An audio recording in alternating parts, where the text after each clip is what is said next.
Welcome. Another episode, Mitten State Sports Corner. I am Brett with 1T. I'm Brett with 2Ts. How you guys doing today?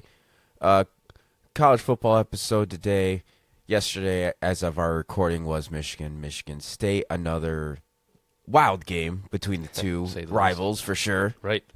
Yeah, it was it was an interesting way they started the game. I mean, they were outgained 100 and I think last night I looked 145-1 at one point. Yes, in it total was. yards, It was something like that. And I went with my son Leo, obviously a State fan. Ugh. And he talked a bunch of shit yesterday, of course, and at the end of the day, he got pretty quiet as we were walking out, and then he was like, "Oh, these Michigan fans, stop being petty, bro!" Like he fucking decided to act like his players on the field, and here we go. So again, I don't think anybody's innocent here, but there was a lot of nasty rivalry stuff going on the field at the end of the game, also in the streets as we're leaving.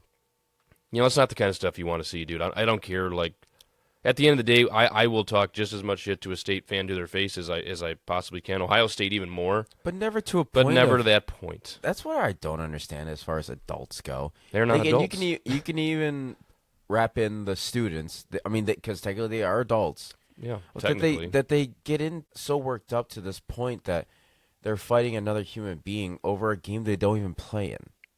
Isn't that nice? It seems to be like the backups that seem to start it. That's what I'm just like, playing no playing time. Oh, it's like Jesus. That's where I don't understand. And then, well, as far as the on the field goes, yeah, in my personal opinion, Colson Loveland did start that. I don't know. I don't know what was said. I don't right? know like what was. Yeah, hard exactly. To say. But that's he's got some fault in it for sure. That's what I was going to get at. It's like I don't know what was going on prior to, because they can say it was a headbutt, but I wouldn't say it was a headbutt, but it was more or less just a simple football move where when people get in each other's face. Yeah.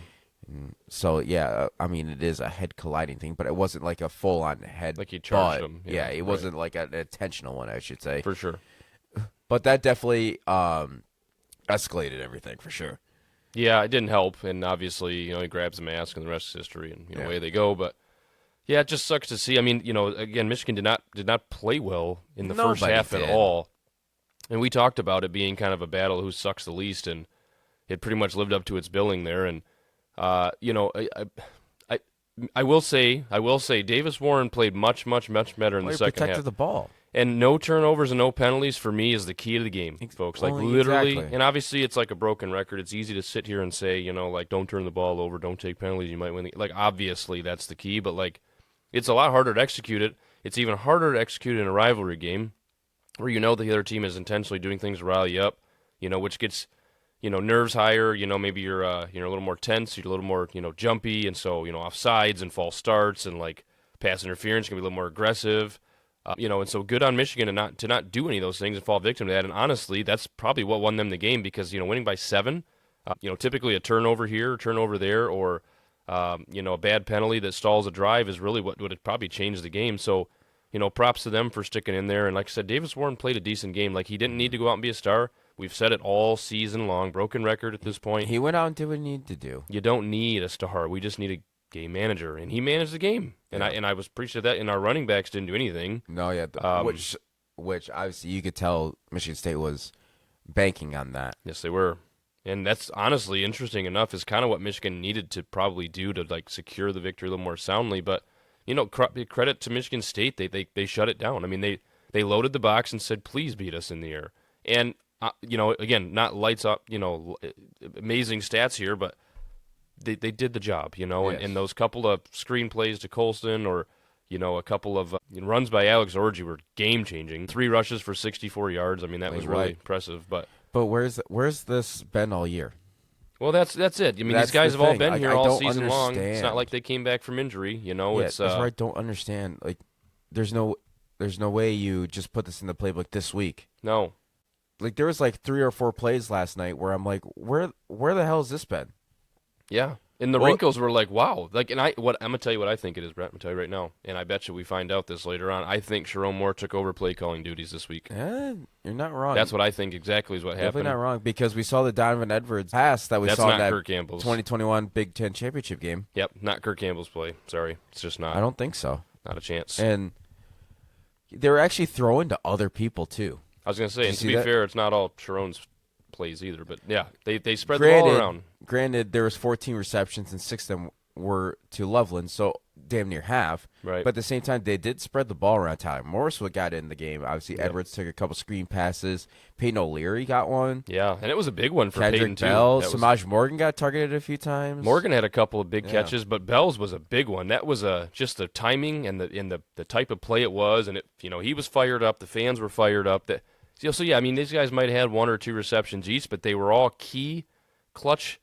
Third down or maybe we're first and 15. You go out and get 8. Like I mean those are big plays that can change the game. And how many times have we talked about it? Like there's usually a point where about 5 to 7 plays can change the course of a game, right? And a big third down, a big third down can do it. A big drive at the end of the third quarter there, or defensive stop. Like those things are what happens. And Michigan did just enough to win. I mean, it's not like they blew the socks off anybody. They still look like the team that we've seen all season. They definitely still had some moments where you're just like, oh my god, here we go. 3 runs up the middle. Again, yeah. Yeah, unbelievable. And even on the defensive side of the ball, they still had some just weird coverages that, yeah, I'm going to allow this guy to catch the ball, and then I'm going to attempt to tackle him. Yeah, isn't that nice? That was still very alive and well last night. Don't get us wrong. Yeah, it's interesting. Like I don't know. There was some moments yesterday. I want to say there was it was in the third quarter, late in the third quarter. Michigan's up 2 scores, right? And they stuff Michigan State, and they get the ball, and they run it up the middle 3 times. And you're like, this is your time to put your foot on their neck and seal the game, and you don't have the killer instinct to do it. I was coaching. I was sitting in the bar watching the game, and I was saying the same thing. I was just like, just put this game out of reach. Like, it's a rival. Yes. Let's go. Yes. Let's not do this. I mean, God love Harbaugh, but he would do the same thing. Yeah. Where, hey, we got a lead. Time's dwindling a little bit. Let's just get this to the end, which I understand to a point. Sure. But I would Time say is money. in a season like this, where you're trying to get any footing you can at this point. Yeah. Now that we're 8 games in, you got, honestly, there's no identity to this team. So No. why not try to exert your will, especially on a rival? Yeah. Why not? Yeah, I think I'm all for getting the W, sure. like just coasting your way in, but still, you had so much momentum. Your offense was churning at that point, which we have never been able to say this year. By the way, Yeah, there was a couple of drives there where I was like, okay, this and team they looks were like a switching competent it up team and Yep. everything. I was like, yeah, Like coming out of exactly. that second half. And Looks I'm good. like, all right, all right, this is cool. But Yep. then they went to the same old conservative, we're going to try and protect the ball, which I respect. But They finally did that though. First time this year, I'd say. still, it's just like, good Lord. It's definitely not easy on the eyes, that's for sure. I mean, Oh, it's definitely not a fashion show, that's for sure. no, and Michigan football has never been a fashion show. It's never been Ohio State's, five-star recruit wide receivers from a 5-star quarterback, right? Like that's never been what Michigan is. But there's been a lot left to be desired this season as far as play calling goes, and it was nice to see them change it up a little bit. I was very excited to see some trickery. Finally, I've clamored for that several times. So this is the kind of game to bring it out. But I don't know. Like it's interesting to me that we can't seem to do a whole game. Like we have to do parts of a game, and it's just, to me, that's coaching. And again, I think that there's pros and cons to all of this.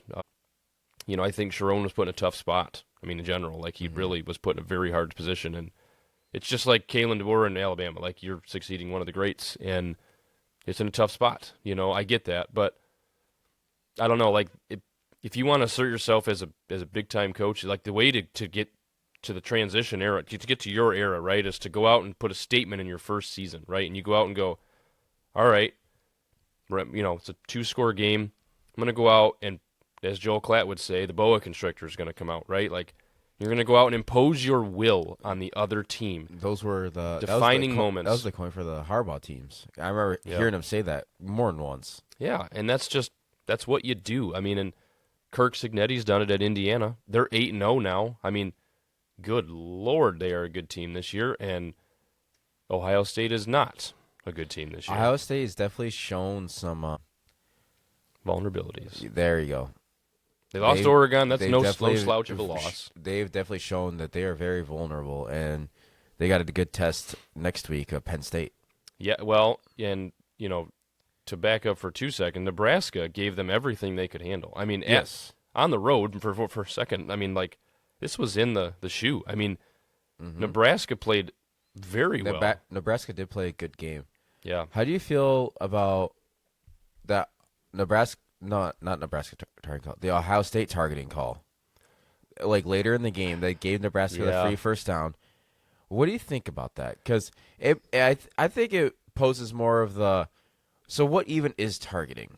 Yeah. Like I know it's the head is the main point of contact, but Sure. it's usually defined as the crown of Like the an helmet. intent to injure. Yeah. And then, but when you saw every angle of this replay, it was the Ohio State guy's shoulder. Yes. So it almost looked like just a textbook hit, and just where the other player was as far as like because he was already getting semi tackled Yeah. by someone else. So where his body position was, Mm-hmm. it was just an unfortunate result. But There's I don't think it. But I 1,000% don't think it was intentionally. I'm gonna try and hit this kid in the head with my No, shoulder. and But he got him with the shoulder. Yeah, like he turned his head away yeah. and then laid the shoulder, and that's how you teach it in hockey at the same time. And then it's I don't. That's where I'm like, so what even is targeting? Because there's been a lot more plays in college football where you see is like, oh, that's targeting, and just nothing Yeah. gets called. Yeah. Well, I think there's a lot of ways to look at Or it. vice versa, it gets reversed where Yeah. like, never mind, it's not targeting. It's like how is that not targeting?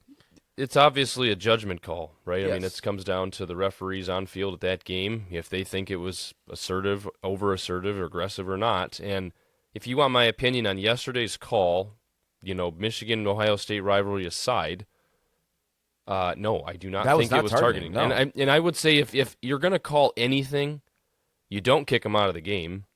Okay, if you want to uphold the targeting call, fine. And I don't even like Can that they do personally. that, though? They can. That's one of the options. Okay. But to me, that was not a good call. If I was a Michigan fan and put in that position, I'd be upset, very upset. And yeah. it almost cost them the game, really, if you think about it. And that's their own fault. They were in that position with Nebraska to begin with, but you can't let the refs, have one or two calls that change the game. But it's just, if I'm a defensive coach, like, I'm looking at you saying, what do you want my players to do at this point? At this point, it feels like it should be flag football, and we're no longer allowed to tackle. Like, again, if you look at today's football and put it side by side with football from the 70s, 80s, even the 90s, I mean, the sport has gotten significantly safer all across the board. Now, is there always ways that we can look to improve that? Absolutely. At some point, right, you have to understand that these kids, these athletes, they sign up for a contact sport. Okay, they sign up for a contact sport knowing full well injuries are a possibility. Mm-hmm. You might go head to head, literally head to head, helmet to helmet with somebody at times in a scrum, and you can't blame that on football because football is what it is, and you knew that going into it. You signed massive amounts of waivers, I'm certain, at the time you get to the pros. And yet here we are going, oh man, big bad football. And it's like, no, you don't go into rugby expecting to have a tennis match. That's not what happens. So I don't know. That part of it bugs me a little bit about how, again, I'm all for the safety of the players. Please don't take that the wrong way. It's just it just gets back to, what are defensive players supposed to do? Like, are they not allowed to tackle now? Yeah, there's some of that, and then a lot, but at a lot of the time, it's just like there's no consistency as far as these calls go. Right. Like I think back to a certain play where it did get reviewed, and they're like, no, it's not targeting, which was the 2023, the game against TCU, that playoff game, where it was the last play of the game, and everyone's, I heard this a lot, where, well, it was the last play of the game. You can't end the game like that. It was like, what do you mean you can't end the game like that? It's still a penalty. Yeah, nonetheless, if it happens the first play or last play, it's Doesn't still matter. a penalty. And I think it was Colson Levin who caught the ball. Mm-hmm. And it was clear as day. Like, he was getting tackled, and someone comes in head first and connects with his head. Yeah. And if you, like, I'm pretty sure the rule of targeting, like, that's it. Leading with the crown of your That's helmet. it. Yeah. And that's exactly what it was. And they said, no, there's no target. That's where I was like, what? So to my point of what even is targeting? What even is targeting?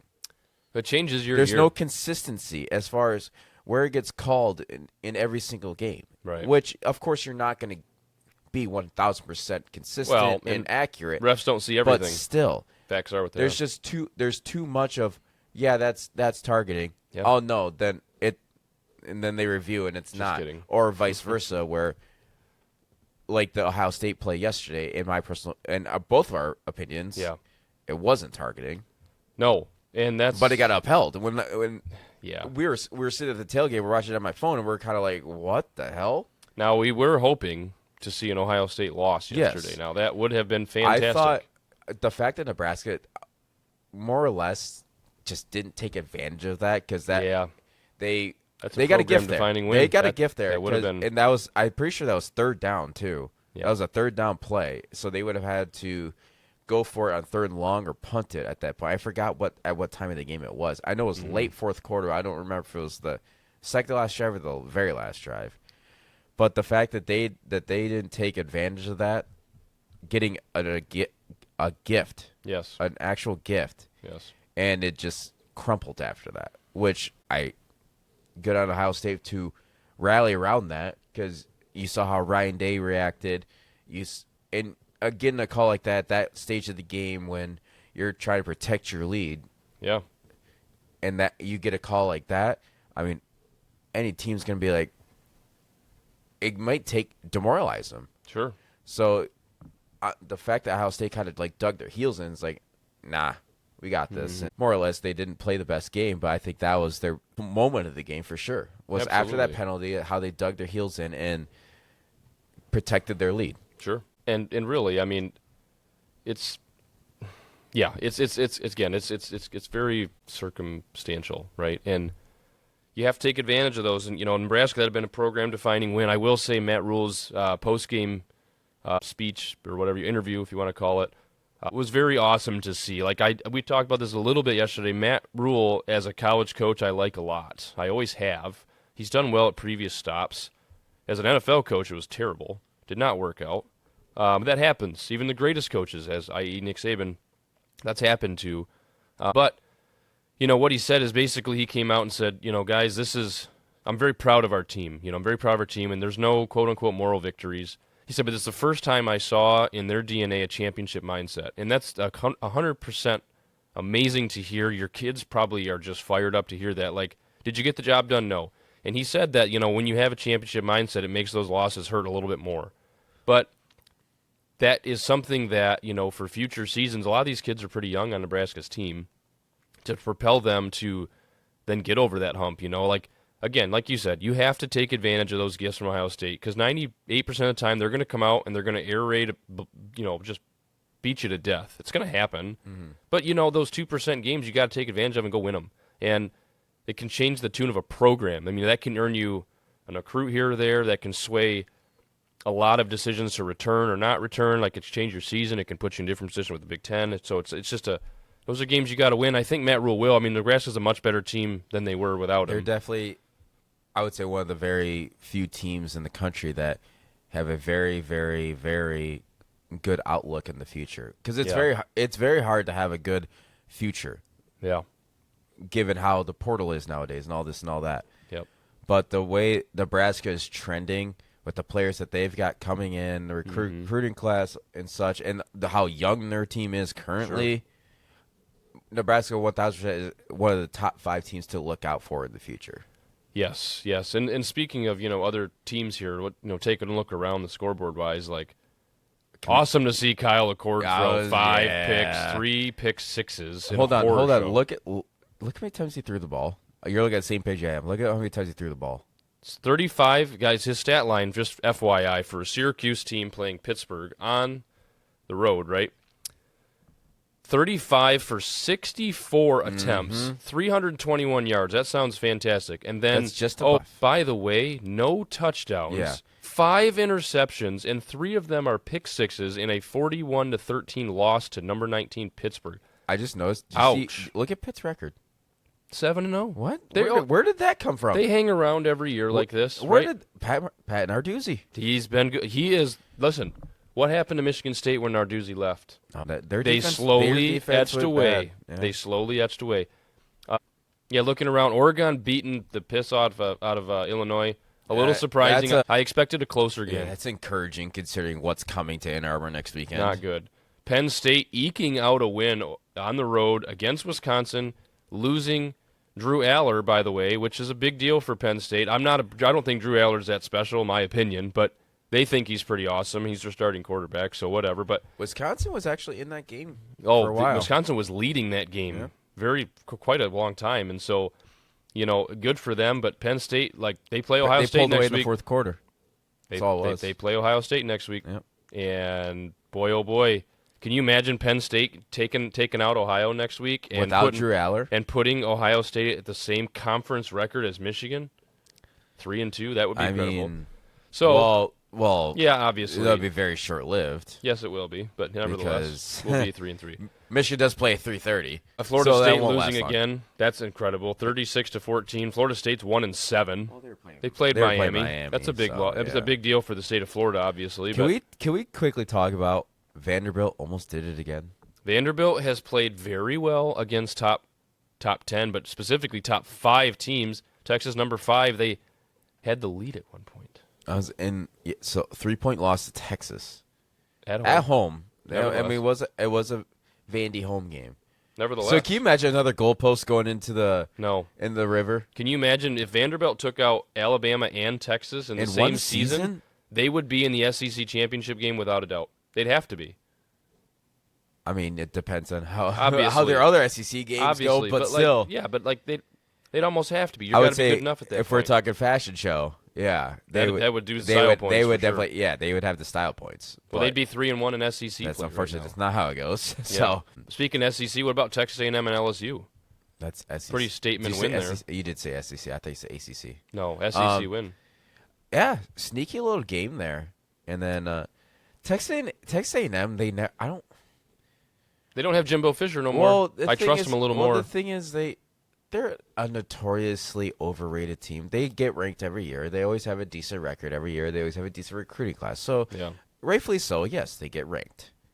But they're always just so quiet. They don't do anything flashy like when Manziel was there. Mm-hmm. Ever since Manziel left, they've just been quietly sitting around the 15 to 20 spot in the rankings. Sure. Well, yeah. They don't really do anything. They don't compete for anything. Like, they don't compete for SEC championships. Yeah. They're never in the college football playoff talk. None of that. But they are currently sitting at 7-1 and 5-0 in the SEC. So maybe I'll eat my words of. Well, right now, who's leading don't the SEC? compete for the SEC championship. Maybe I'm eating my words here. Mike Elko's doing good things there right now. I mean, both of those we're teams, 8 games in, so that means there's 4 left. Yeah. Well, both of those teams came into the game with an opening of the season loss, right? LSU, lost the first game of the season, and Texas A&M lost first game of the season as well. Texas A&M lost to Notre Dame. LSU lost to I don't remember exactly offhand. I hate the fact that Texas A&M doing what they're doing is making that Notre Dame victory look a lot better because in my personal opinion, Notre Dame is the most overrated team every single year. Yeah, well, Notre Dame did beat the pants off of Navy yesterday. Yeah. Sorry, LSU lost to USC season opener, which that looks really bad now. And Texas A&M's got a very favorable schedule coming in. Texas A&M is going to probably go to the SEC championship. So they got South Carolina next week. Yes. And then the random SEC just cupcake towards the end of the year. Yeah. Which is why they do that. They've done it for years. Who do they play? New Mexico State. So come on, at the end of the year. Where I went to school for a few years. Well, but New Mexico State did go into Auburn and beat Auburn. Okay, well, that's not saying that anything. was like 2-3 years ago. Auburn's terrible. That was like 2-3 years ago too. Okay, so you're telling me if Michigan played, I don't even know. Let's say some no-name team at the end of the season. You're telling me that the fans in the rest of the country wouldn't have a freaking heyday? Granted, that's ridiculous. Granted, this is so. Just kind of looking at the schedule, this might be how it's set up. Where, I mean, generally a lot of majority of the top end SEC teams, they do have a good week 1 matchup, like a good like They TV start out match. of the So gate. like for instance, Texas A&M did have Notre Dame week 1. Yeah, And we've seen Alabama have like a primetime awesome game week 1 sure. and so on and so They've forth. got a very favorable schedule, So though. and then Michigan and the Big 10 teams, they usually have 3 to 4 non-conference games Yeah, before Big 10 play starts. that's true. So So they I'm just spread them out. So I think this is just a. It's just weird the time of year they do it because Yeah. they do it every year. Right. But I'm just for example, I am looking at Texas A&M's schedule. They did start with Notre Dame, and then they had McNeese State, so that there's one cupcake. Yep. But then they jumped into Florida. But then they had another non-conference. So I think that just the overall their schedule is just so jumbled up. This is just this will be their 4th non-conference game. So it adds up Yeah. as Well, far as how generally the schedule Yeah, goes. I mean- especially as far as we know as Big Ten fans, It's generally that's how it adds up. I guess tough to see from our perspective, just because of how ours is set up. But that the doesn't time mean of it's year wrong, is I just guess. weird. Yeah. The time of year is just weird. Well, what about obviously Notre Dame? Like I said, beat the pants off of Navy. I really wanted to see Navy win that game, to be honest with you. And if Notre Dame lost to Northern Illinois, I was hoping they could lose to Navy. Didn't happen. But I want to just know a fraud alert right here. Fraud alert is Mizzou. Like, Oh yeah. fraud alert, big time. They Another got team that got beat too much bad. credit for just beating a depleted Ohio State team last year. in that last bowl year game. though. Last Exactly. year, it's not the same They thing. got too. I'm pretty sure they got too much credit for that. They did get too much credit. Like they got shut out by Alabama, right? So they earlier this year, if you remember, they played Boston College, right? Beat them by 6. Boston College was leading that game for a good chunk of the game, so they didn't play very well there. And Boston College is good, by the way. They did beat Vandy, but by 3. And obviously, as we've seen, Vanderbilt's been pretty good. Lost by a mile to Texas A&M at home. At Texas A&M, excuse And me, then on the get road. throttled 41 to yesterday. 10. They beat Mass 45 to 3, big deal. They squeak by Auburn at home 21 to 17 and then get murdered by Alabama. Like Why are these? I mean, they play Oklahoma, what's their record? South Carolina, Mississippi 6-2? State and Arkansas. Like to me, they might win 2 of those games. They're not good. Were they 6-2? Yes, they are 6-2. They should be unranked That's a though. very, it's a very underwhelming 6-2 for sure. It is. It's not the right games to lose, that's for sure. By the way, did you know BYU is number 11? BYU should be number 11. So They're so playing sitting well. at 8-0, 5-0 in the Big 12 because they did beat UCF yesterday. Correct.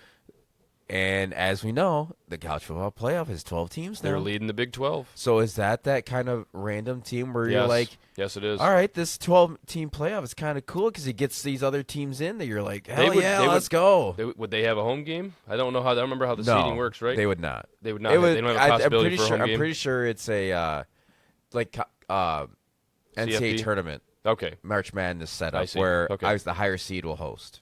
So remaining schedule for BYU, by the way, at Utah next week. Utah is not good. Or I'm sorry, they got a bye week and then they got Utah the week after. Excuse me. Home to Oh. Kansas. They're Then going to win out. Then they've got at Arizona State and home to Houston. They're gonna win out. Solid chance they could be 12-0 at the end of the season. And if they go 12-0 in this kind of revamped Big 12, I know it's not what it used to be, but Still still, a big deal for BYU. that's though. a top 6 team. Absolutely top As 6. and it should be. And then to your point, they would get a home playoff game. Well, that's They what would. I'm trying to say. They would. So, as it currently sits, if they stuck with the number 11, they wouldn't. But yeah, if they win out, they're definitely a top 6. So yeah, they would get the home game. Well, and how about SMU squeaking by Duke, blocking Duke's game-winning kick, I did not see that. No. 28-27. They won in overtime. Again, it's not a marquee matchup necessarily, but like still talking top 25. And college football is always good for a couple of interesting games, as we've seen with Vandy and Alabama, Northern Illinois and Notre Dame. So, it's an interesting season we've had as usual. But Yeah, we got the surprise of the year, yeah, Indiana. Indiana Kurt Indiana Cinetti Hoosiers, is going to be coach of the year, as he should be. 8-0, Yes. and very much should be. So we're at the point. I think the playoff ranking is going to be coming out, right? We're Yes. 8 games in. So Indiana is 8-0, as we just alluded to. So Very favorable schedule coming. next week at Michigan State, that's not going to be a big deal for Indiana. Then they then they host us, Michigan, right? Yep. Michigan will not win that game. Nope. Then they're going to go to Ohio State. I'm honestly, that game Oh is my looking God, so good. I'm so excited to watch that game. Like, as the weeks go on, that game is looking better and better. That, to me, it might be the best game in November for me, personally, as far as the Big Ten goes. Like, that's going to be an interesting game. As Michigan fans, we've chalked up the season. So Yeah, I was talking with my brother, and he's a very big Michigan fan as well. sure. And we always kind of had this thing when we were kids, if like Michigan wasn't just doing the best, and obviously I wouldn't say kids, but younger, those were the Rich Rod days and the Brady Hoke days. So there wasn't a lot of good days. No. So we kind of latched on to someone's like, yeah, that'd be cool to see them do something. Yeah. Guess what team he picked? Because we were talking about it a couple weeks ago. Mm-hmm. He latched on to the Oregon Ducks. Yeah. Oh, God, that He's stings. latched on to the Oregon Ducks. Although I will tell you, they're a good-ass team. Yes, and at this point, cool. Represent the Big Ten. Yep, absolutely. Represent Go and the do Big it. Ten. Go get it done. That's the only Because part your that I can tell you. your three counterparts that came with you from the Pac-12 are not good. No. So, go work your ass off. Make the Big Ten look good. Yep. I'll say that 1,000%. I say that during March Madness. Yeah, cool. Go Big Ten teams. Listen, and I'll tell you, and I may not appease a ton of fans here, but if Michigan State was at the very top of the conference and they were our hopeful to go through the playoffs, I'm rooting for them, right? Like, I'm not saying they're my team, but you know what I mean? Like, But the one time they did go to the playoffs, though. they got murdered. Oof. But, like, you have to root for that Big Ten team, right? Like, that's what you want to see. This It is almost validates your situation at Yeah. home as fans, So it's like, agreed. I think Indiana will be the Cinderella story. I'm not saying they win a natty, but I'm excited to see them get into the playoff. Yeah, They deserve it. like, it's cool to see a team like this who notoriously has been like the doormat of the Big Ten That's for true. years to come. Yeah. So to see them like, yeah, hey, we're good. Cool. Well, Be good. Yeah. Hell yeah. And yeah, I mean they have absolutely taken their lashings over the last several years. Oh yeah. And Oh yeah. But that's been one of the teams that's notoriously been a thorn in Michigan's side where Oof. when they come to town or Michigan goes there, it is not an easy game. It's a tough game. And it's one of They the just don't win 'em. one of the most like stressful games you'll watch all year because just the way like Indiana played the game. It's like, why are you so annoying? Yeah. Why are you so annoying? Why is this like why are you playing good? You're 1-7. Why are you playing good? Mm-hmm. But look at them now. So Good for them. Yeah. Good for them. I agree. Every dog has his day, the way I look at it. So I texted you about this last night, so I didn't forget. So I'm sitting in the bar watching the Michigan State game with a buddy of ours. Yep. He plays on our hockey team. And then another group shows up, and I know them. We all know them. I'm going to bring up a take that Ryan said to me. His name's Ryan. Okay. Wild take. Absolutely wild take. Okay. I respect it in that he was very, like, putting his foot down, like, nah, this is how I feel. It's like, that's cool. But, Entitled to your opinion. yeah, but wild. Okay. He said Cade Cunningham, the most valuable Detroit sports athlete. Most valuable. Well, I wouldn't say valuable, or when I say valuable, I mean, like, most important. No. Like, biggest impact. No. So myself and the other people around us, we quickly called his ass out. Just like, I hope so. That's wild. That's a wild take. Yeah. So, and he's like, well, name other people. We schooled his ass. Easy peasy. Would I you just want dropped. current, or do you I want just current dropped. or- I just dropped one name, and that's all I needed. Yeah. Can you name him? Do you think you know who it is? Current or past? Current. Oh, I mean, I would say Aiden Hutchinson's more important than him. Well, that was one of them that we did say that, but that's not the one that I laid the law down. Obviously, Like, nah. currently injury aside. I mean, But like this, like I think this guy is currently number one as far as Detroit sports athletes go. who is it? Tariq Skubal. Yeah. Trey Scooble's a big one. Well, And, I laid that down, and he was like, "Shit." well, he should. Like, Cade, listen, I won't disagree. I think Cade's probably a top 5 current athlete. I want Current 1,000% athlete agree. in Detroit. But he's not number 1, and he's not top No. 3 even. For me, I think he's like 4 or 5, and could probably move those around a little bit, but So give me your no top way 5 he's number then. 1. Well, In order. Aiden Hutchinson's to me, Aiden Hutchinson right this second is the most important Detroit athlete. Okay. I say that in a number of ways. We talked about this on a previous show about the leadership he provides and like what he's brought back to the Lions. So in this ranking, we're ranking like the impact they have on the team. Yes. Like how the team is with technically without them. Say they sit out an injury, how the team is without them. Yep. So like their importance to the overall success of the team. Well, Lions are just so damn good that they are going to find a way to still be good, right? Would you put Jared Goff in the top 5 here? That's a tough one. Yeah, I probably would. See, that was actually a topic of debate where we did say Hutch, we said Scooble. Yeah. I would personally put given current events, Scooble won because obviously he carried them. I would probably go. I was going to go Hutch and then Scoob. And then obviously Hutch is. You could probably interchange them. It's 1A. It's a 1A 1B thing. Sure. But then what's next? What's 3? I talked Amon-Ra. Amon-Ra is close. I mean, he's right there. Like I was gonna probably. I don't know. That's a hard one. I mean, like I said, Cade's probably 4 or 5 for me. Larks. Larkin was going to be 3 for me. I mean, call it a hockey bias, call it whatever, but Larkin was 3 for me. You could arguably in the last 4 or 5, and then we'll call it an honorable mention. You know, you could have Amon-Ra, St. Brown, Jared Goff, and Cade Cunningham in either order, quite frankly. Yeah. And I think all of those are true. So, Ryan, Cade's a very good player. We finally have a good player now to cheer for. And I totally agree that he is very important to the Pistons. Oh, he's the most important player to the Pistons. I 1,000% agree with somehow that. Sucked worse. Putting him ahead of those few players aforementioned, that's just not happening. He's not above Hutchinson and Scooble. He's just not. He's not. And I don't even think he's above Larkin. How about this? I can put Cade up there when the Pistons are a 500 team. So, and that was his thing. He's like, not, this was the 17-win. Yes. So they started the year because I literally said to him, fact check that, because he said the team went to shit last year after Cade got hurt. No.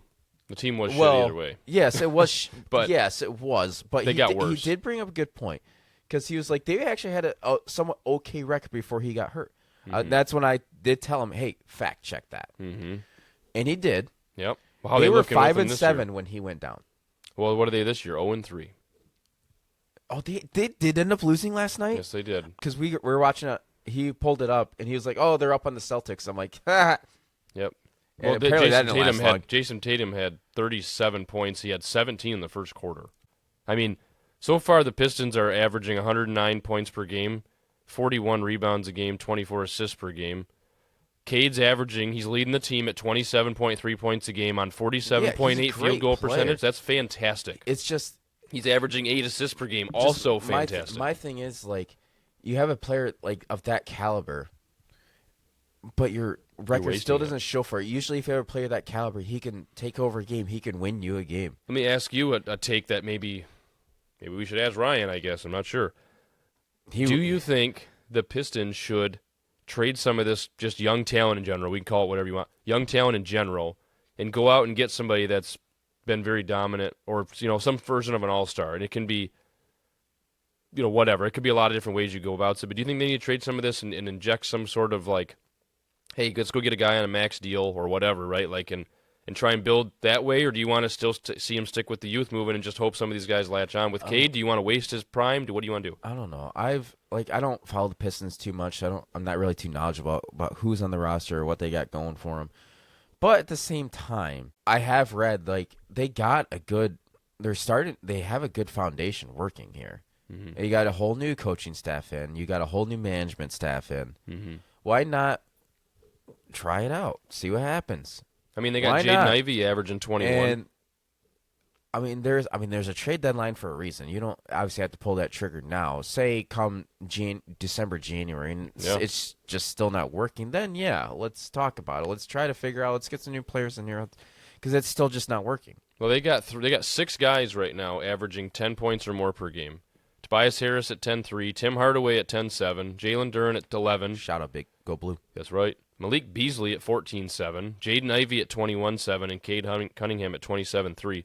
That's a good foundation. And then you got a couple of bench players, Fontecchio at 5, Ron Holland at 5, Stewart at 2.7. So they're averaging 109 points per game.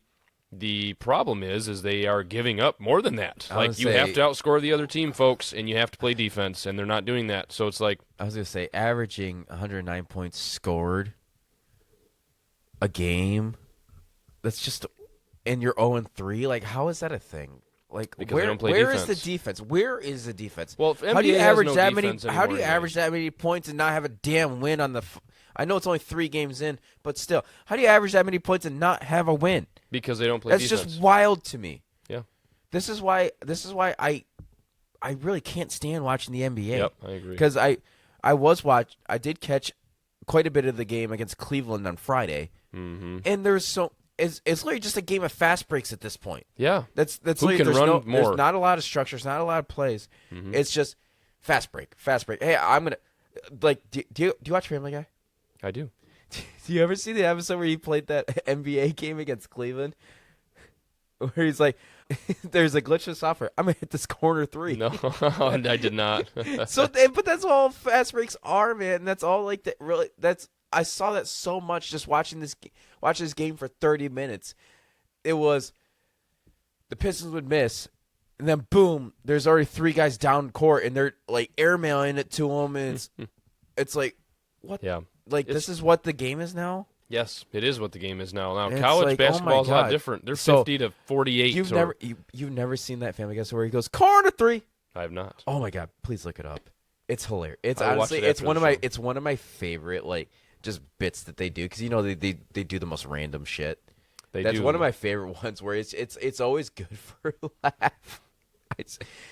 That show's it's always great. good for a laugh, I think. I love that show. I really do. I've loved it ever since I was a kid. It was a great show. Yeah. But it's just I'm with you where maybe you do need to bring some life in. I mean, but we are only 3 games in.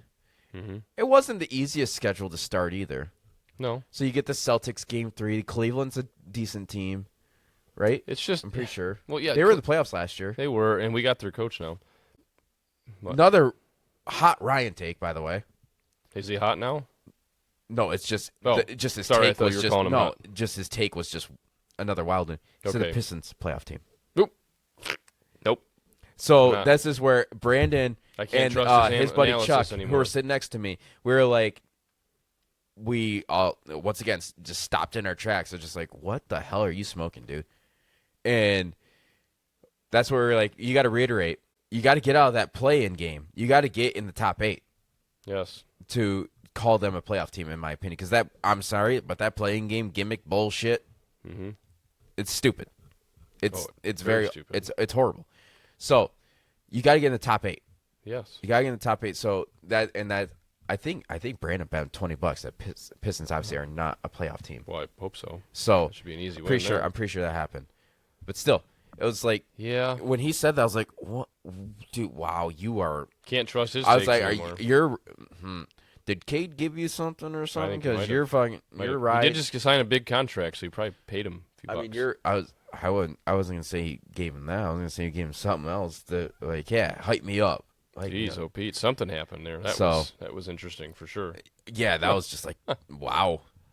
So, but to my point, I do think I convinced him a little bit. It's like, he likes hockey, but he doesn't watch much hockey. So I was like, dude, I'm Fair. sorry, but Larkin's more important to the Red Wings than Cade is to the Pistons.